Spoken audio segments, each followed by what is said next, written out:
చేగుంటలో మాజీ ప్రధాని మన్మోహన్ సింగ్ మృతికి సంతాపం తెలిపిన కాంగ్రెస్ నాయకులు.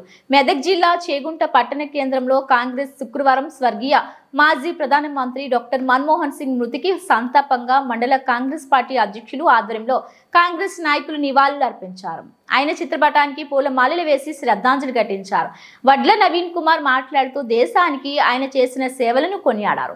ఈ కార్యక్రమంలో కాంగ్రెస్ ఉపాధ్యక్షులు అధ్యక్షులు మసాయిపేట శ్రీనివాస్, జనరల్ సెక్రటరీ కొండి శ్రీనివాస్, ఓబీసీ అధ్యక్షులు అన్నం ఆంజనేయులు, ఎస్సీ సెల్ అధ్యక్షులు స్టాలిన్ నర్సింహులు, కిసాన్ సెల్ అధ్యక్షులు చౌదరి శ్రీనివాస్, ముజామిల్ దుబ్బాక, యువజన అధ్యక్షులు ఉస్సాముద్దీన్, యూత్ అధ్యక్షులు మోహన్ నాయక్ తదితరులు పాల్గొన్నారు. పార్టీకి తీరని లోటు.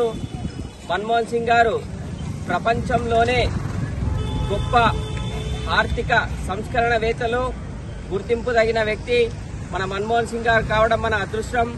అలాగే ఇందిరాగాంధీ ప్రధాని హయాంలో ఉన్నప్పుడు ఆర్బీఐ గవర్నర్గా 5 సంవత్సరాల పాటు అనేకమైన సంస్కరణలు చేపట్టి భారతదేశం ఆర్థిక సంక్షోభంలో ఉన్నప్పుడు ప్రధానిగా 2004 నుంచి 2014 వరకు భారతదేశాన్ని ఆర్థిక సంక్షోభం నుంచి బయటకు తీసుకొచ్చి ప్రపంచంలోనే ఆర్థిక రంగంలో అగ్రగామిగా నిలవడానికి కారకులైన మన్మోహన్ సింగ్ గారికి చేగుంట మండల కాంగ్రెస్ పార్టీ తరఫున శ్రద్ధాంజలి ఘటిస్తూ అతని లేని లోటును స్మరించుకుంటూ అందరము జన నివాళులు అర్పించడం జరిగింది.